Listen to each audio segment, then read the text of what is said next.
Brasil marcado por desigualdades e desafios, dois irmãos revolucionaram a engenharia e lutaram por um país mais justo. André e Antônio Rebouças, filhos de uma família negra livre, tornaram-se figuras essenciais tanto na construção do Brasil Império quanto na luta por uma sociedade igualitária. Inscreva-se e curta os vídeos para acompanhar mais histórias. Os irmãos André e Antônio Rebouças nasceram em Cachoeira, na Bahia, no começo do século XIX.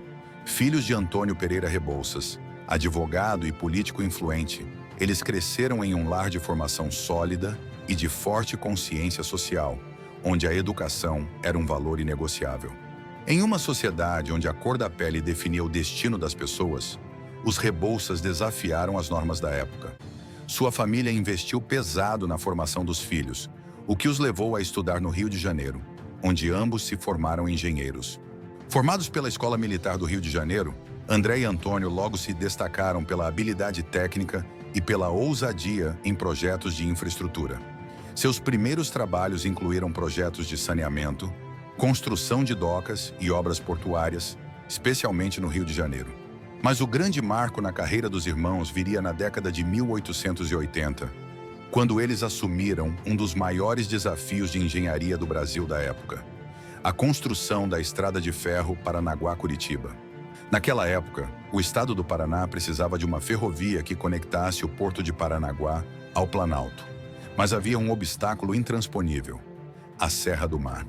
Montanhas íngremes, florestas densas e o terreno hostil faziam do projeto uma empreitada quase impossível. André e Antônio Rebouças foram à frente deste ambicioso projeto. Eles enfrentaram condições extremas, como chuvas intensas, deslizamentos de terra e doenças tropicais. Foi necessário construir túneis e viadutos para atravessar as montanhas. Uma façanha da engenharia, usando explosivos e as técnicas mais avançadas da época. Em 1885, a ferrovia Paranaguá-Curitiba foi finalmente inaugurada, tornando-se um marco na engenharia brasileira e um motor para o desenvolvimento econômico do Paraná. Com a ferrovia, o transporte de mercadorias tornou-se muito mais rápido e acessível, ajudando a consolidar a economia do sul do país. Esse feito colocou os irmãos Rebouças entre os maiores engenheiros da história do Brasil e mostrou o talento e a determinação dos engenheiros brasileiros, mesmo em uma época de limitações tecnológicas.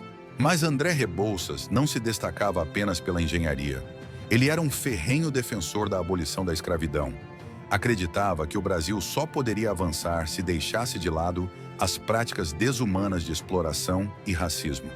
André era próximo da família real e influenciou diretamente a princesa Isabel, usando sua posição para apoiar políticas abolicionistas. Ele participou da Sociedade Brasileira contra a Escravidão e usou sua influência para advogar pela emancipação de todos os brasileiros. A proclamação da República em 1889 trouxe mudanças drásticas ao Brasil, e André Rebouças, um monarquista convicto, sentiu-se ameaçado. Decepcionado com os rumos do país, ele deixou o Brasil e foi para a Europa, onde passou o resto de sua vida. Infelizmente, André morreu em 1898 em circunstâncias incertas na Ilha da Madeira.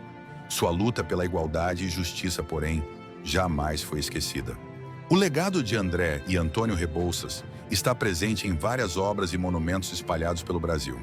Eles são lembrados não apenas pelo brilhantismo técnico, mas pela coragem em lutar por um país mais justo e moderno.